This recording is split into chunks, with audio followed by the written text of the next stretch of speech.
Thank you. Okay, well, good morning, everyone. I want to thank you all for joining us this morning. My name is Nikki Randolph, and I'm the Peer Support Specialist for the Purchase District Health Department. Before we get started, I want to extend a special thank you to Four Rivers Regional Prevention Center and Kentucky Moms Matter for making this training possible for us. This training today will cover SBIRT, which stands for Screening, Brief Intervention, and Referral to Treatment. Ms. Cynthia Turner and Danielle Carter will be the presenting trainers for this session. Ms. Cynthia is a certified prevention specialist and is the Four Rivers Regional Prevention Center site administrator. And Ms. Danielle Carter is a certified prevention specialist and works with the Kentucky Moms Matter program. So without further ado, I will pass this over to Ms. Cynthia.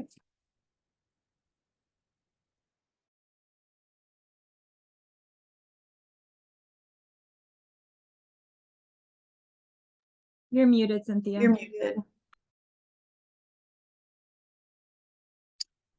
Thank you for that.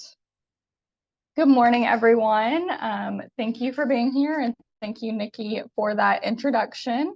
As she said, this presentation will be about implementing SBIRT, and this is a presentation that has been given to us by the State Prevention Branch and the Kentucky Moms Matter program.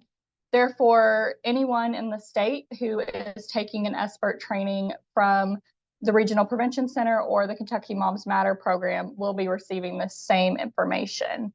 There are a few slides we have added at the end just to give a little introduction about our region.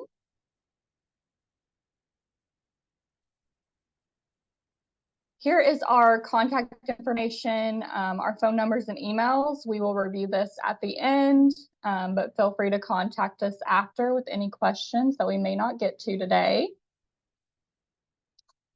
We are one of 15 regional prevention centers throughout the state. We are responsible for substance misuse and suicide prevention for the 9 most western counties of Kentucky. And we also do a little bit of harm reduction and referral to treatment and resources as well. That is a smaller part of what we do, and this falls within the Kentucky Moms Matter program that we will talk about in a minute. Just to get a little face-to-face introduction, here is our team of 5 at the Four Rivers Regional Prevention Center. We have Gracie Martin. She is our general prevention specialist. We have Grace Donaldson. She works specifically with our youth serving organizations and students. Then we have Brooke Lodge. She is our community collaboration specialist who does harm reduction efforts out of our prevention center. And Danielle on the end there. As I mentioned, our office and every office in the regional prevention centers throughout the state have the Kentucky Moms Matter program. And this program stands for Maternal Assistance Towards Recovery and happens to be Danielle's specialty. She is on the prevention side of things, and feel free to reach out to her about that afterwards. But for the purpose of SBIRT, we wanted to bring up our case management side of services, which we're very excited. We have a new case manager going into her 3rd week, so she will be able to start accepting those referrals very soon. But the case management services are for any pregnant women and now up to 1 year postpartum who have a diagnosed substance use disorder. If they do not already have that diagnosis, an assessment can be performed at our agency or from a referring agency as well, and that's all they have to do to qualify for these services. Okay, now we will get into the SBIRT portion, and from here on out, like I said, this is the same training materials that everyone in the state will be receiving, and we also have the same notes for the presentation as well, just to keep it consistent. So for the purpose of we are going to be able to identify SBIRT as a system change initiative based on a public health approach for substance use services. We will also be able to discuss the need to change how we think about substance use behaviors, problems, and those interventions as well. We're also going to talk about how to understand the information that screening does and what it cannot provide. And then lastly, we will be able to determine implementation strategies for diverse medical environments. We're going to start off with a little video here just to give us a little introduction.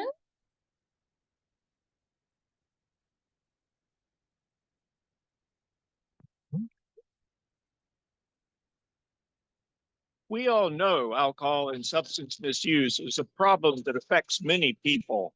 When you consider the number of people affected, changing those numbers might seem insurmountable, but it's not. As healthcare providers, we are perfectly positioned to do something about it. That's why we all need to be skilled at identifying and addressing risky alcohol and drug use. Wait, aren't these things somebody else's problems? Furthermore, why should we care?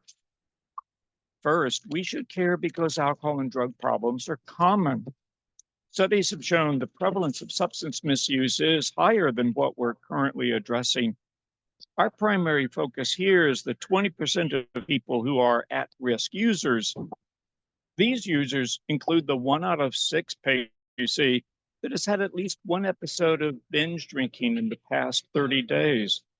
1 out of 12 patients meets the standard diagnostic criteria for an alcohol use disorder, and 1 out of 50 meets those diagnostic criteria for a current drug use disorder, including illicit and prescription drugs. Oh, but I don't have any of those people where I work. Think again. We all see patients who have these problems, even though the problems are often hidden. Why should we care? Because alcohol and drug problems are serious. Alcohol and drug problems cause or complicate a lot of chronic diseases and acute problems. Half of all trauma center visits are alcohol related. And substance misuse increases an individual's risk of several chronic diseases. Chances are you're already working with these people. Furthermore, alcohol consumption results in over 100,000 deaths each year in the US and ranks third in preventable deaths following tobacco and poor diet and inactivity. Why should we care? Because alcohol and drug problems are also expensive. Substance abuse is a problem that everybody pays for. Federal and state governments spend at least $373 billion a year on substance abuse. That's $1,486 per person in the US. Furthermore, of the total substance-related spending, less than 2% is spent on prevention and treatment, while almost 96% is spent on the collateral damage from alcohol and drug abuse. Shoveling up this wreckage puts a huge strain on the budgets of much-needed programs, including government-funded healthcare, which must cover most of the burden. This cost is funded by your tax dollars. Okay, so these problems are common, serious, and expensive. So what? There's nothing I can do about them anyway, right? Actually, wrong. There are things you and I can do that make a difference. SBIRT is a proven method for addressing substance misuse in routine medical care. It stands for screening, brief intervention, referral, and treatment. With SBIRT training, small conversations result in big impacts. The first and most important step is screening for risky behavior. A person doesn't have to be addicted to be in a risky category, and any use of tobacco, illicit drugs, or prescription drug misuse is considered risky. Solid population-based evidence sets low-risk drinking limits for men at no more than 4 drinks in a day and no more than 14 in a week. For women and for men over 65, low-risk limits are no more than 3 drinks in a day and no more than 7 in a week. A lot of people are surprised at how low these limits are, but the science is solid. Anything more than these limits is a positive screen. With a positive screen, it's time for a brief intervention using motivational interview techniques. But that conversation would just be too uncomfortable. My patients would just lie. They'll think I'm accusing them. But the vast majority of patients say, My doctor should feel free to ask me how much alcohol I drink. If my doctor asked, I'd give an honest answer. If my use affects my health, my doctor should advise me. moreover, there's good evidence from many randomized clinical trials that if we just talk with the risky user about cutting down or quitting, 20 to 30% will do it. These conversations also reduce the risk of another ER visit for trauma. As you've seen, most of the time and energy put into substance misuse is responsive, reacting to the physical, social, and economic consequences. SBIRT is changing all that. Instead of cleaning up the wreckage, we're getting in front of the train and steering it along a safer route.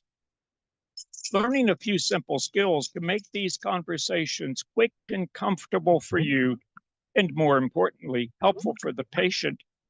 If you are interested in learning more about SBIRT, please visit this website.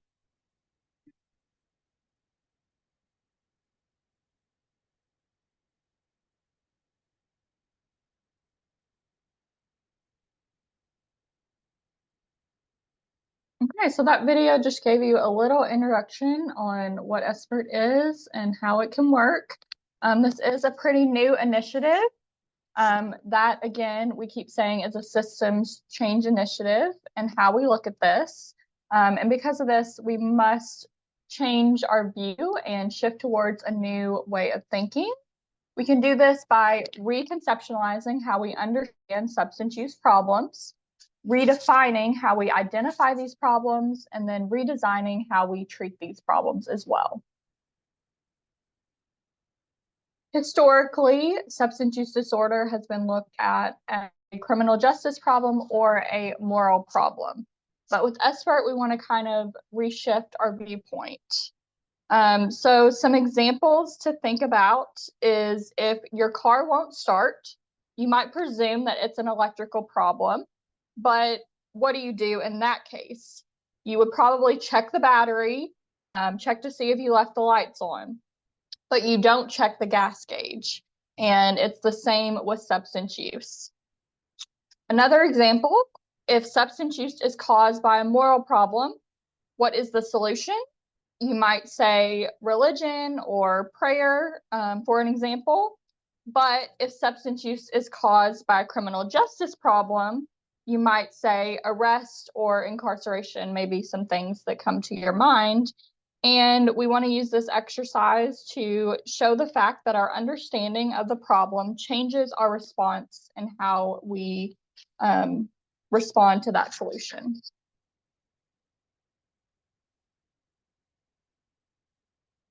So again, revisiting, if substance use is caused by a moral problem, what is its solution? And if substance use is caused by a criminal justice problem, what is that solution? So we want to understand that how we perceive the cause of the problem is how we will seek to solve it.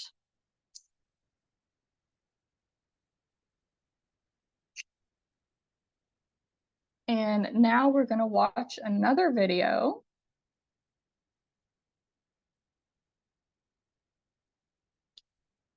I started using when I was 36 years old. I started with pot, and I was making a lot of money at that point, so I started using cocaine after that, and then I went to methamphetamines. When you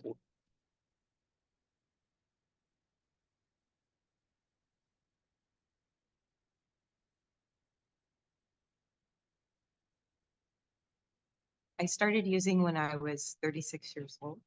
I started with pot, and I was making a lot of money at that point, so I started using cocaine after that, and then I went to methamphetamines.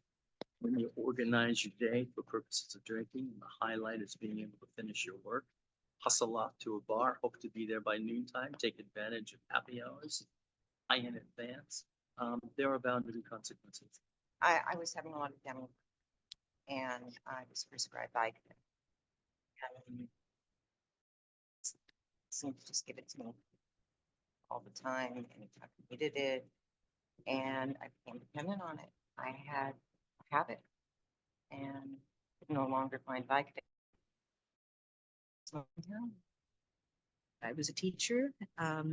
Towards the end of my drinking, I actually drank before classes, in between classes, after classes, on the way home, and then to oblivion. I didn't really recognize it as being a problem despite the 2 DUIs, despite interactions with my wife where I would promise to quit drinking and then not and get caught. I chose individual to be in my life who physically abused me. And so I went to the doctor. I went to the doctor several times. I don't recall ever being asked anything about my addiction. The physicians I saw didn't ask anything about substance abuse. They didn't ask me how much did you drink. It's like, are you depressed? Are you nervous? Well, in fact, it was never a subject that came up because the doctor had no idea that I was drinking and never assumed that I was. So yes, I think it would have been helpful to have been approached. One of the things that helped me was having a screening board. Where I didn't have to say it eye to eye. And then the doctor could read it and then bring it up to me. Was it appropriate for the doctor to, based on my answers to a questionnaire, recommend analysis or his opinion or a call? Yeah, I do think it's. I would fill it out, and I think I would fill it out honestly. A form like that has a certain anonymity to it. Whether the patient takes that with him or her and thinks about it, that's a step in the right direction. Or if there is a dialogue that ensues between patient and I think that it would be if we refer them to someone or provide them with a resource list. Whether they're willing to take the list at that time or not, there might be another time when they are more willing. DUIs required treatment, but I didn't benefit from the required treatment at all. The only time I truly benefited is when I took the treatment or chose to accept the treatment. And the benefits of that have been very high. You know, maybe the doctors could help by only prescribing narcotics for a certain length of time. I've gotten kidney stones, which are very, very painful. And I've never been given more than 10 pills. And there's really not an opportunity for me to abuse that or to become addicted with 10 pills. I was on stimulant medication for ADD. I was taking Adderall. And I Hey, found myself Cynthia, two sources for my ADD meds. I don't think the video's working, at least not on my end.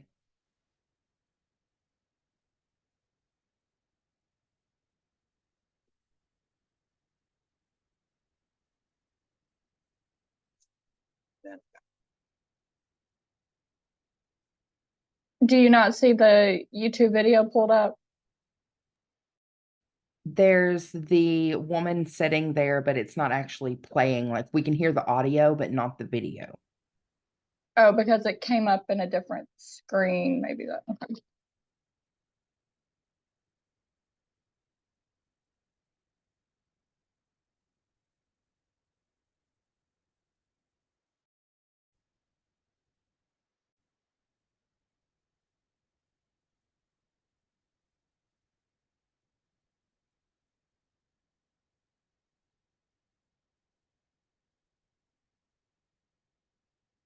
Do you see that now? Yes.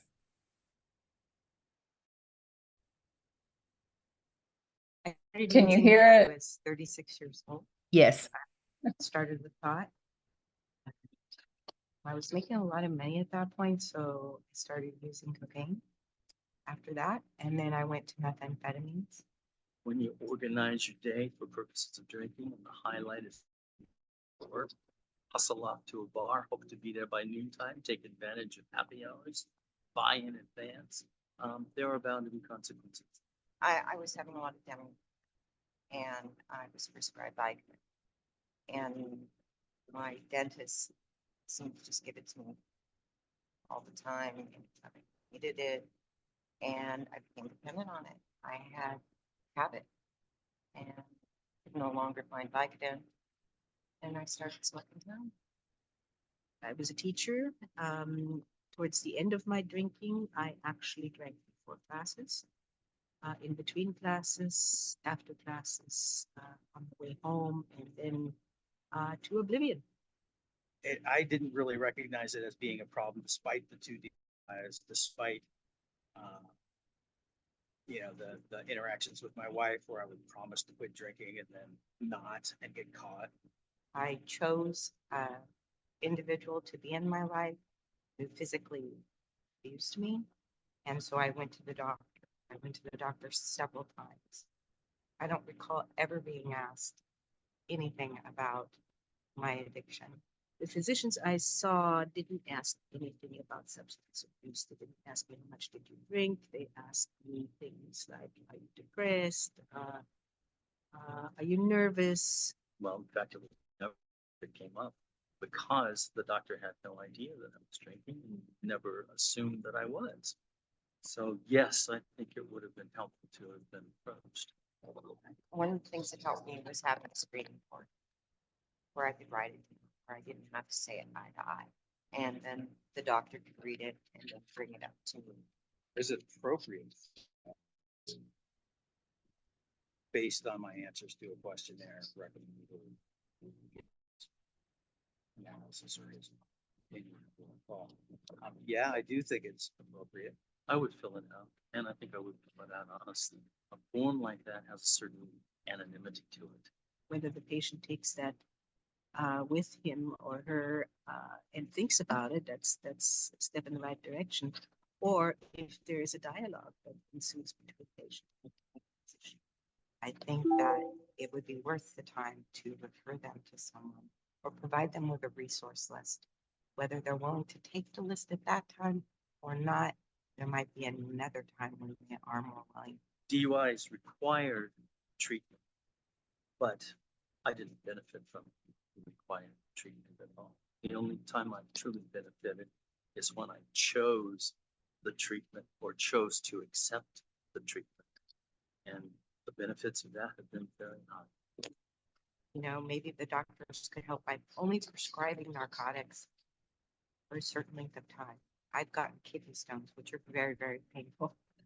And I've never been given more than 10 pills at a time. And there's really not an opportunity for me to use that or to become addicted with 10 pills. I was on stimulant medication for ADD. I was taking Ativan. And I found myself with two sources for my ADD meds. I took advantage of that. I doubled up on the ADD meds. And then I got caught by the pharmacy. I almost lost something that was really, really precious to me, which was my relationship with my doctor here. When I relapsed, I felt I had actually failed my doctor, and I told her I felt I had failed her. And the response that I got was that I had not failed, that I had relapsed, and that relapse is common, and that now you need to assess where you are. You need to assess why you relapsed, and we need to put together a plan to avoid a relapse in the future if you want to move forward. Being able to have a doctor that I can be honest with and truthful to at all times has been a blessing. It's made it easier to stay clean and sober. Today, of course, I'm in the care of a physician who knows a great deal about substance abuse. And every time she sees me, she congratulates me on my continued sobriety. And it's her enthusiasm that, makes me look forward to any office visit that I have. It can make a big difference. It's made a huge difference for me in the last 7 years. Most addicted persons want to be healthier and happier. My main take-home message to doctors would be, don't be afraid to ask. It might help save a person's life.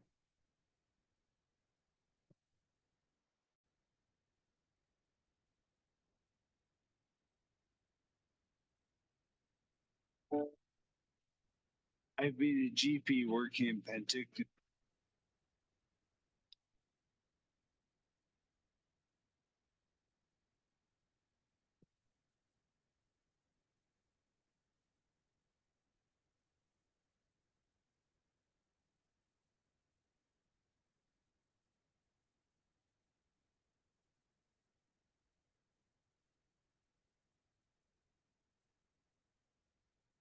Okay, for the purpose of SBIRT, we can use what we know from public health and monitor this on to our SBIRT. So we know that SBIRT mirrors what the healthcare system has always done by seeking to identify potential problems through a screening for them before they are acute or chronic and become more difficult and more expensive to treat later on. This allows us to intervene earlier. Examples from healthcare include getting your blood pressure checked, which is a screening for hypertension, getting a mammogram, which is a screening for breast cancer, getting your blood drawn, which is a screening for vitamin deficiencies. And these screenings do not provide a diagnosis. But if a problem is suspected based on the test results, they are then referred on to someone who can specialize, assess, and diagnose.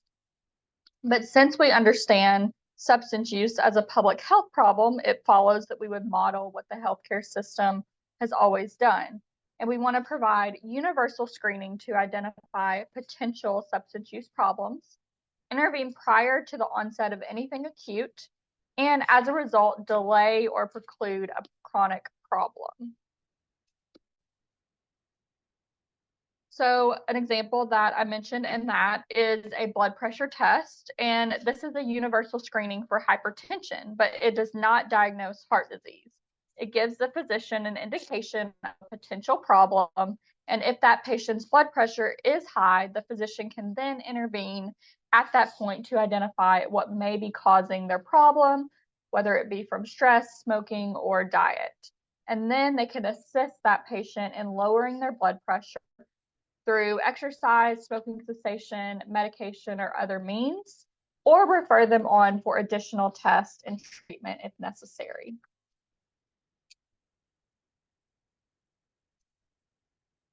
This is a graphic representation of the current system. Individuals are basically divided into two groups: red light people who are substance dependent and green light people who aren't. For red light people, the solution is treatment and the goal is abstinence. For green light people, there is no intervention and the goal is to drink responsibly. When you're talking about SBIRT, thinking about responsible drinking and what that means to that individual. And then next we have the current model of the continuum of substance use, where we have abstinence, responsible use, and substance use disorder. We have our green circle, and then we have our red circle where it has moved into that dependency and probably needing an assessment for a substance use disorder diagnosis or treatment.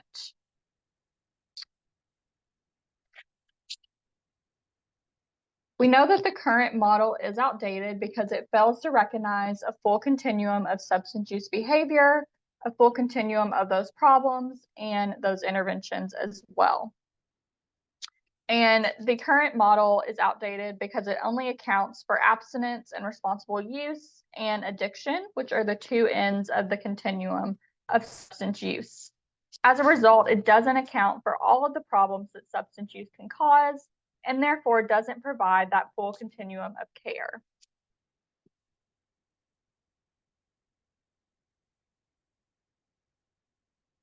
The current model also identifies a substance use problem as strictly addiction. And we know that this outdated model only identifies the problems in terms of addiction or having a substance use disorder. And as a result, the entire system is geared toward finding and treating individuals at the far end of the continuum after they are already acutely or chronically ill.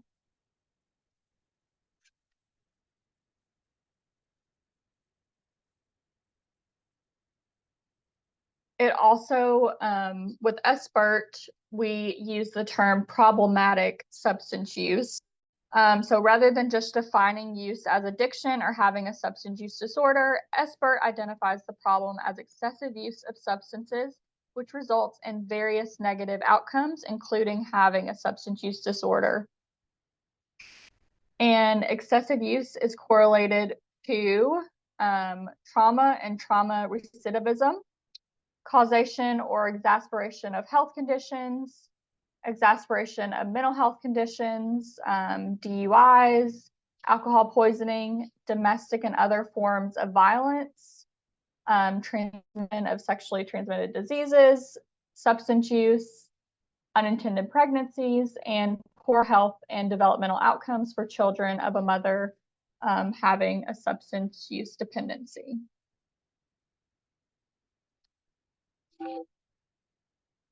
This is another visual representation of the SBIRT. You note there is now a group of yellow light people who are using excessively, and there are people who are at risk for psychosocial or healthcare problems related to their current substance use choices, but aren't dependent. So we now have those yellow light people as. And again, this is another visual representation, and we've added in a yellow circle along with the and red end of the spectrum to show a broader continuum recognized by SBIRT, which accounts for various use patterns and adds those yellow light people. This is another visual representation of the breakout of substance use behavior and the types of interventions appropriate to each. Remember, the outdated system is focused on the 5%, even though 20% are at risk for or already experiencing problems, even though they aren't dependent.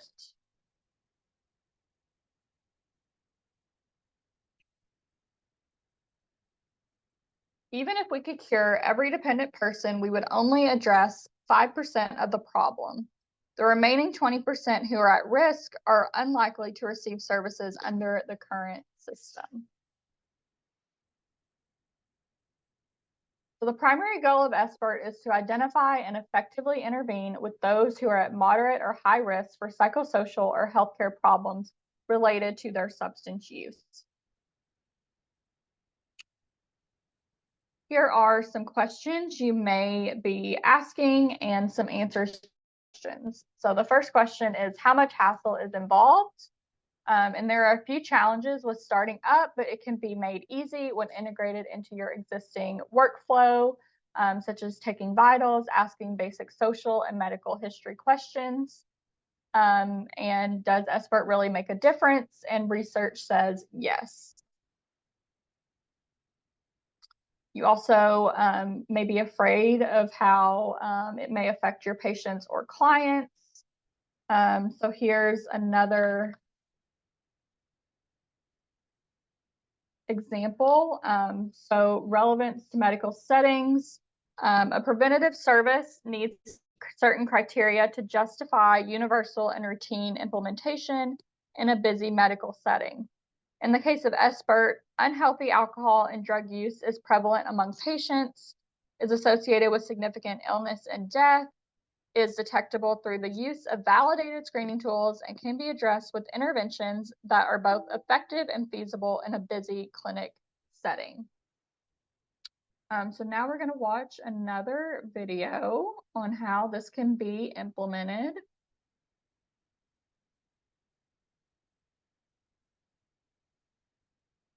Barbara is a 60-year-old patient visiting a new primary care provider to discuss her antidepressant medication. Barbara completed the audit screening tool as part of the visit.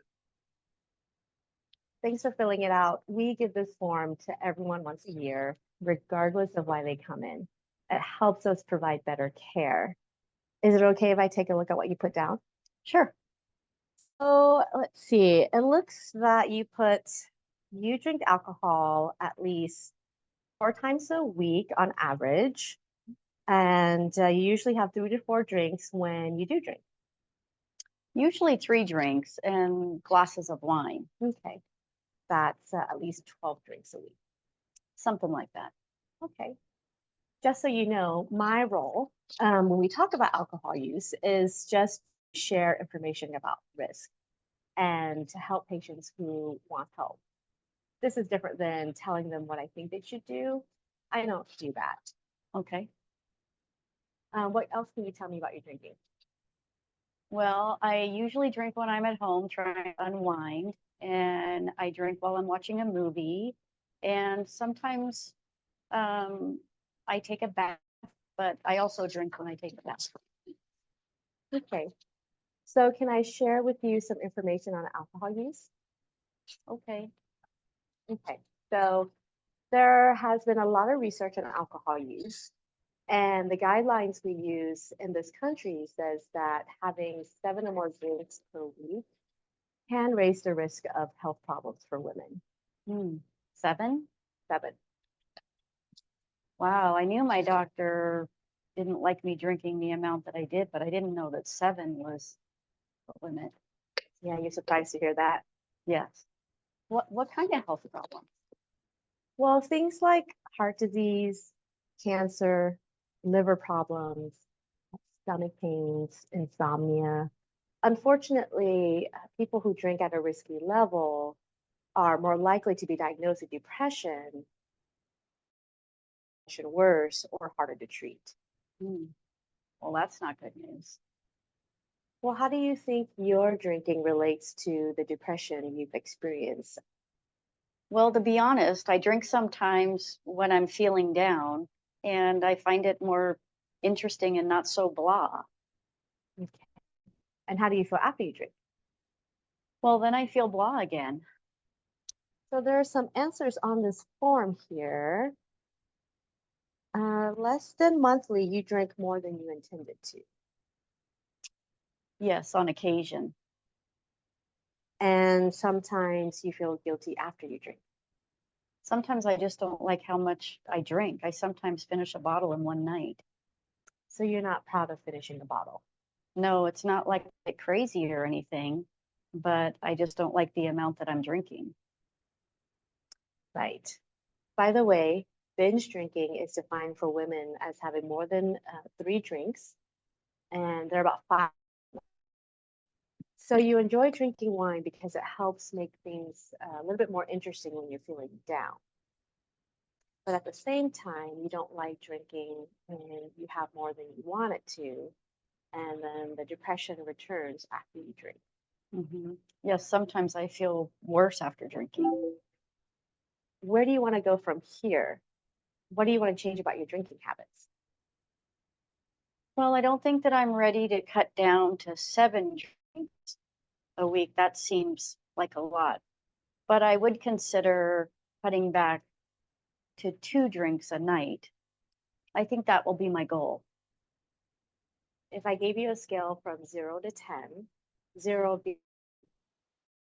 drinking and 10 being very ready, what number would you be at? I'd say an 8. Okay. Why do you think it's not something less, like a 6? Well, I'm more ready than a 6 because I'm ready to cut back on my drinking and I don't want to make my depression any worse.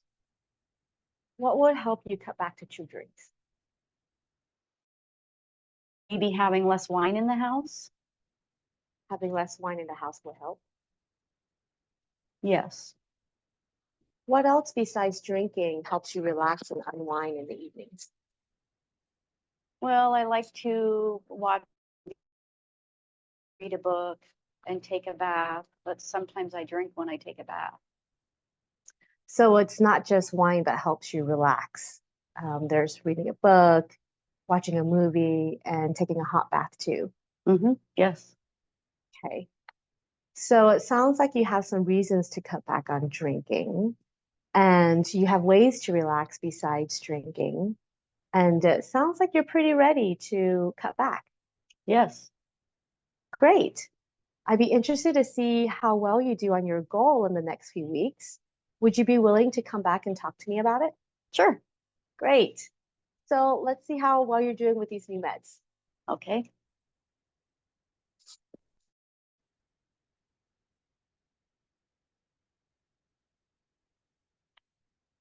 That was a video just showing how SBIRT can be performed in a clinical setting. And I believe we have another video right after that. Barbara is a 60-year-old. Barbara is a 60-year. I guess it's the same video twice. Sorry about that. Okay, so now we are going to turn it over to Danielle, and she was going to go through more of the steps on how SBIRT can work. Thank you, Cynthia. Good morning, everybody. Okay, so now we're going to look at the steps of brief intervention. So there's several models for brief variations, but for the most part, they all contain the same essential elements. So this model of brief intervention is an adaptation of motivational interviewing, but it adheres to the same spirit and principles of motivational interviewing, if you're already familiar with that. So first, we want to raise the subject. Then we want to enhance motivation. And then finally, we want to identify a plan. So this next slide is a snippet of a script that's from motivational interviewing that has been tweaked now for this brief intervention model. So this is just a snippet, like I said. Thank you for giving me permission to discuss your use of substances with you. No, I will not ask or advise you to stop or change your use in any way you do not want to. Instead, my focus is to understand what your goals are for your future. I can share information with you so you can improve your quality of life on your own terms and on your own timeline. How does that sound to you? And I want to point out that they're asking these open-ended questions because this encourages the person to keep talking and giving answers. Because if you just ask your patient something like, do you think your drinking is a problem? They're probably just going to come back with no, or well, yes, but, and then they might gloss over it if they're feeling a little bit hesitant to share. But most of the time people are willing to have that conversation. So the next slide, we are going to look at those 4 steps and then just give you a brief, quick example here. So raising the subject, thanks for filling out this form. My role is to offer all our patients an opportunity to review the form so you can assess possible risks. Want to take a quick look? This again is putting the ball in their court. So it's like kind of giving them the ownership and control there, saying it's for you to assess the possible risk. I'm just kind of helping you do that. So we want to share the information or reflect for the second step. A common one that people go to is scoring alongside the patient. Like you saw in that video, she went ahead and did the score really quick in front of her and then talked about the score. The last example there, you can also just share information about the risks of using alcohol, drugs, and misusing prescription drugs, and then ask the patient, what do you think of this information? And then we're going to enhance motivation, so reflect the change talk. So ask about perceived pros and cons of their use, and then summarize what you've heard. Where do you want to go from here in terms of your use? What's your goal or vision? Just like you saw in the video where she asked Barbara, well, why did you choose that number instead of this number? You want to gauge their readiness and confidence to reach the goal by asking that. Why did you choose this number on a scale of 1 to 10 instead of a lower number? And then we want to identify a plan. If the patient is ready, ask, what steps do you think you can take to reach your goal? And then you always want to follow up. Following up is great. So can we schedule an appointment to check in and see how your plan is going? This next slide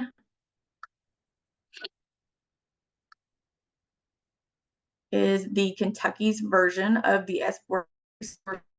So what you're seeing on the left there, that would be what you're actually showing the patient. And then the material that's on the right there, that is just for you to guide you through that conversation, make it more effective, and then also just got some quick references there for you on the scoring.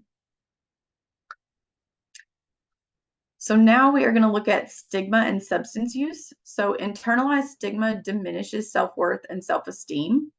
Stigma may inflict greater psychological pain than the substance use disorder itself. Stigma acts as a barrier to reducing harm from use, and it may increase substance use as a way of coping with internalized stigma to boost self-esteem. So the impact of stigma on patients who perceive stigma are more likely to fail to overcome those barriers accessing healthcare. They conceal their substance use from their providers.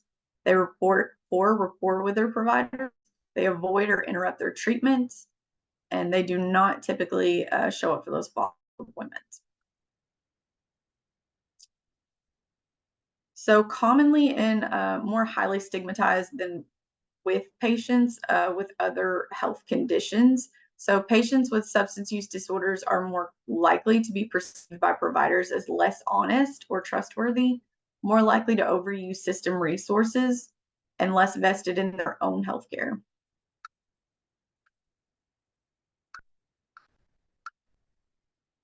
So where does the stigma come from? There are two main contributing factors here. So the first one is when people perceive an individual as being responsible for causing their problem or that they're in control of the problem.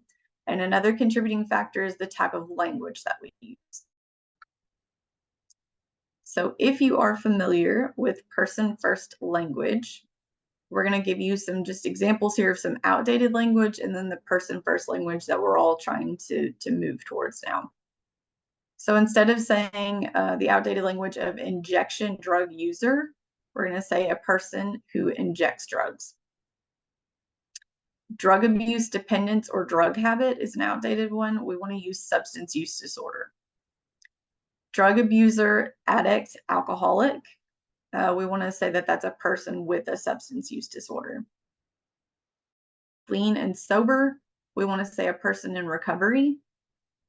Rather than dirty or unclean or dirty or clean needles, we want to say used or new needles.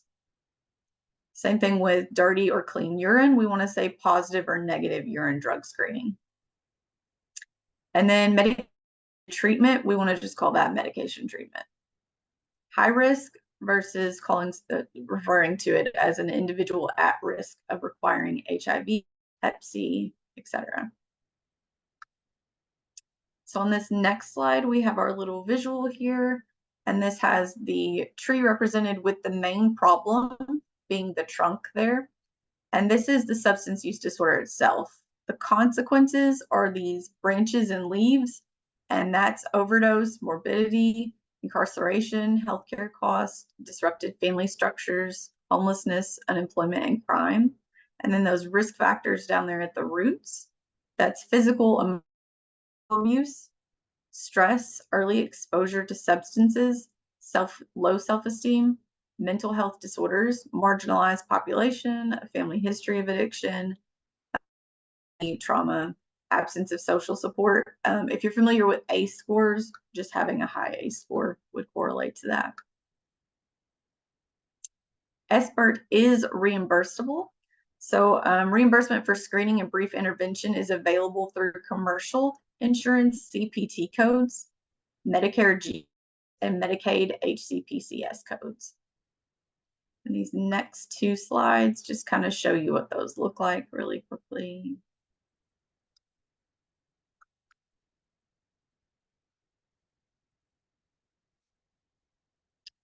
So some of the takeaways to look at.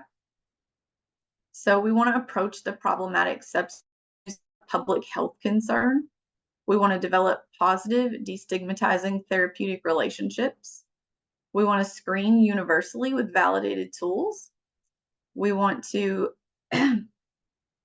intervene with compassion, adopt a harm reduction philosophy, know local referral resources, integrate into our workflow, and follow up with our patients. So now where can you refer these patients? So like Cynthia mentioned earlier, we have Kentucky Moms Matter. We do have a case manager for that side of things. For a person to qualify for case management, they do have to have that substance use disorder diagnosis. I do the prevention side of things. Anybody that's pregnant or postpartum can see me, but you can always refer pregnant or postpartum patients to us. There's also MAT clinics around here, and we have some links there for you to access that. There's Kentucky Provider Directory, which will show you its statewide access to providers for substance use treatment, mental health treatment, etc. And then we also have Find Help Now Kentucky, which is same thing.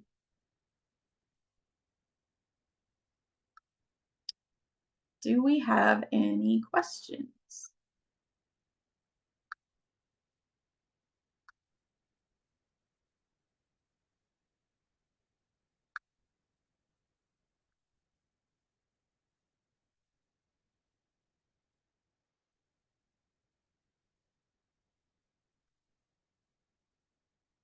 Cynthia, can you put the next slide up just so they can have our contact info up there?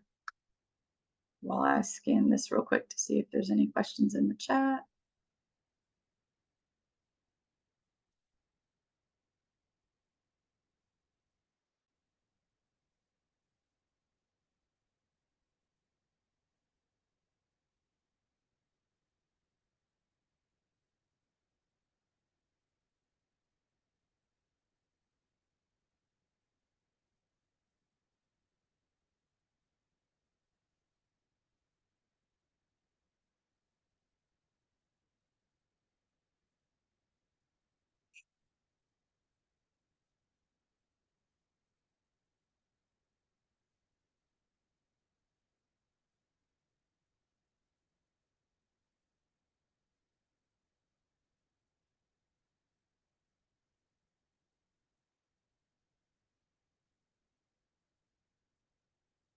Would this be used by inpatient treatment facilities?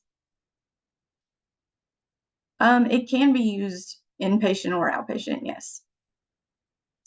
Can you show the CPT slide again? Cynthia, can you go back to that one? Will we receive SBIRT questionnaires or forms of some sort? I believe we can provide that material, correct, Cynthia? Yes, we can. Someone asked for the slides. I know this presentation is being recorded, but we can send out the slides and then some of those examples as well. Awesome.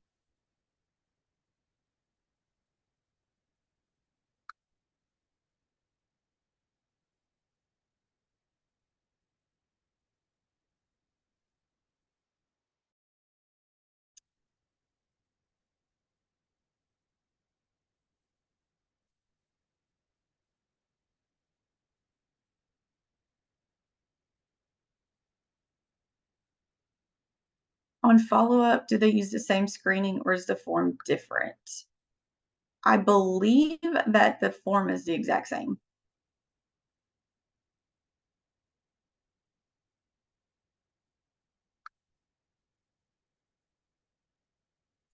Yes, anybody can perform the assessment. Once you've had the training and the materials, you're good.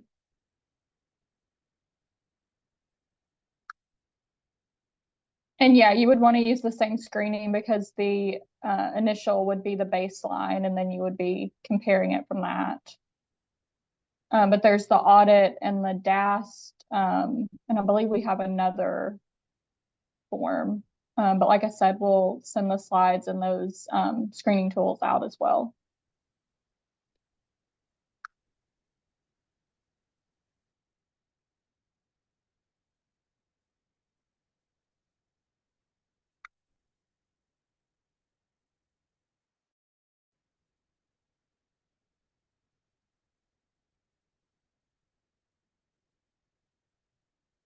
Any other?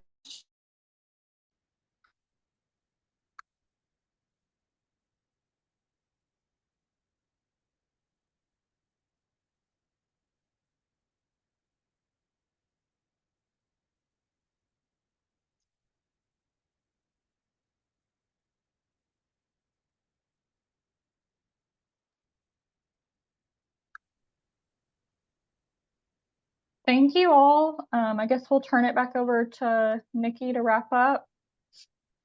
Thank you, guys. Thank you guys so much. If you have any additional questions, you can feel free to email Cynthia, email Danielle, or you can email myself, krandolph@purchasehealth.org.